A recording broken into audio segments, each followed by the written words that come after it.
Dito na sila sa tawag na tapahan. Kaya ikaw pala Noy, Manong, ano yung masasabi mo sa ganitong trabaho? Sobrang hirap, mga idol. Sobrang hirap talaga ng trabaho namin. Yung kopra. Alam naman ng mga Probinsya na ganito rin yung trabaho. Sobrang hirap talaga.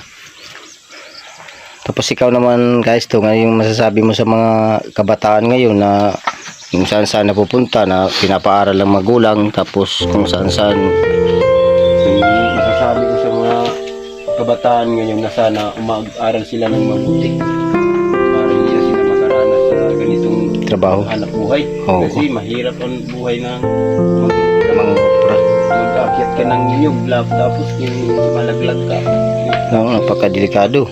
Kaya ang mapapayag mo sa mga kabataan ngayon na sana umayos sila, mag-aral sila ng mabuti, ang suwayin ng kanilang magulang kung anong sinasabi para makatrabaho naman sila ng maayos.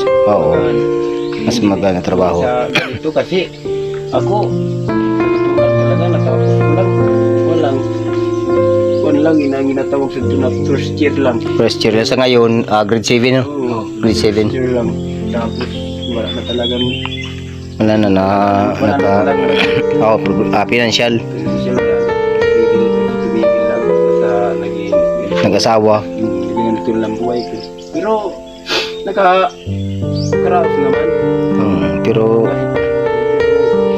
mahirap talaga. Pero okay na yun kasi lumalaban tayo ng patas. Talaga ang buhay. Malapit sa disgrasya. Kaya ano yung masasabi mo sa mga kabataan ngayon? Makinig sa mga magulang. Kailangan na mag-aral sila, mag-ayos talaga. Oo, hindi yung para iba talaga pag mayroon kang pinag-aralan. Nakapagtapos. Ang trabaho mo nakapag-aral. Medyo okay na din. Para sa ako. Para lang sa akin na dumaan sa hirap. Nakamapayo sa kanila. Ganyan din yung ginawa mo dati, no? Kaya nga yung parang